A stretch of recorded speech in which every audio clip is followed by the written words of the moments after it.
Nanigana siya, guys. Awang dagoy, guys. Hindi naman. Bago ang pangyayari.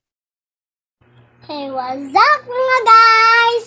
Hello mga palangga. So for today's video, kay namin lemon. Excited kay sinika mukhaon og lemon kay since siyang pagkabata up to her age now, never pa siya katry og kaon ani.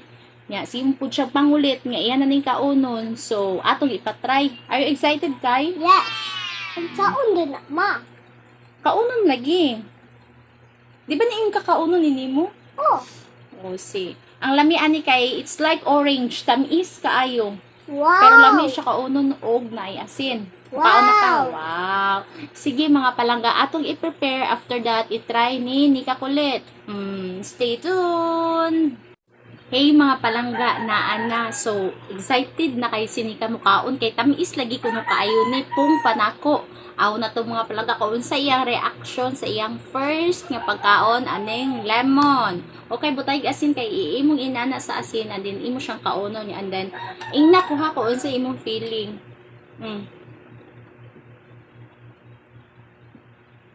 Galaway na ko guys. Lami kay siya guys. Aslong ba ayo na? Ang ganitugan aslong. Mas hindi hay. Oh,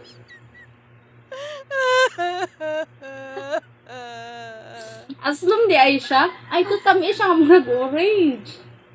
Si kuno daghan na pa kuno kaon be ko unsay lami jud niya.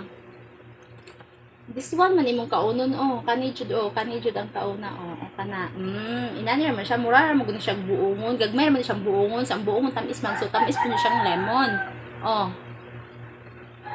Kauna daghan na jud nga jud maayo. Nanigana siya guys. Awang dagoy guys. Hindi na madroy yung dagoy ni Nika guys. Pakita sa camera ang dagoy guys na nagkaon guys.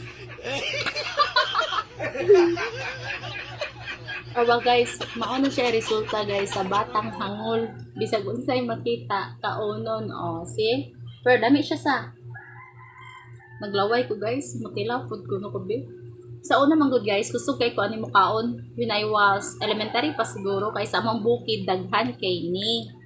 And then wa naman may tanom karon and then tagdugayan sad ko mauli sa amo mo nang excited na sad ko akong laway maglaway sad mo kay naglaway man pud ko.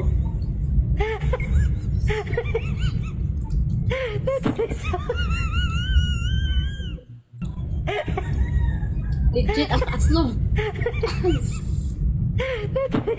Dulots bukog. Pero lami siya.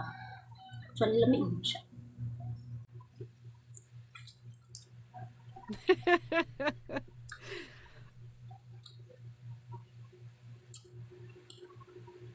Actually guys, iligdaon mo siya aslom jud kaayo pero lami siya sa feeling. ma.